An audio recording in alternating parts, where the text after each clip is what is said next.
পরিচয় আমি কিছুদিন আগেও পরিচয়টা ছিল আমার হলো ডিজাইনার, কোরিওগ্রাফার, এই পরিচয়টা দিতে পছন্দ করতাম।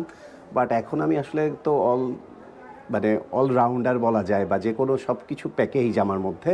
সো যেহেতু এখন আস্তে আস্তে করে একটু স্টেজ পারফর্ম করছি, আস্তে আস্তে করে ফিল্ম করব, আস্তে আস্তে করে অ্যাক্টিং বা আদার সেক্টরগুলোও দেখছি। আর প্রমোশন সেক্টরে তো আমি অলরেডি পরীক্ষিত। প্রমোশনের মার্কেটে বা যেগুলো যে লঞ্চিং বলেন, ফিতা কাটা বলেন, প্রোডাক্ট প্রমোশন বলেন, ব্র্যান্ডিং বলেন, সেই জায়গাগুলোতে আমি পরীক্ষিত। সো সব কিছু মিলিয়ে আরফ খান একজন আইকন। সো আমি আইকন, ফ্যাশন আইকন বলেন, স্টার আইকন বলেন, যেটাই বলেন, আমি সেই পরিচয়টাতেই এখন স্বাচ্ছন্দ্য বোধ করি। আমাকে আসলে একটা কোনো ক্যাটাগরিতে এখন আর ফেলা যাবে না যে উনি শুধু ডিজাইনার, উনি শুধু কোরিওগ্রাফার। আমি আসলে সব সেক্টর নিয়ে যেগুলো যেগুলো আমার কাছে সহজ এবং আমার কাছে সম্ভব, আমি সবগুলো সেক্টরেই আস্তে আস্তে করে কাজ করছি। কিছুদিন আগেও স্বাচ্ছন্দ্য বোধ করতাম কোরিওগ্রাফি করতে, যখন আমার ডিরেকশনে নায়িকারা, মডেলরা ক্যামেরায় দাঁড়াতো, আমি তৈরি করতাম, সেটা তৈরি করতাম। ওই সৃষ্টিটার একটা আনন্দ ছিল অন্যরকম।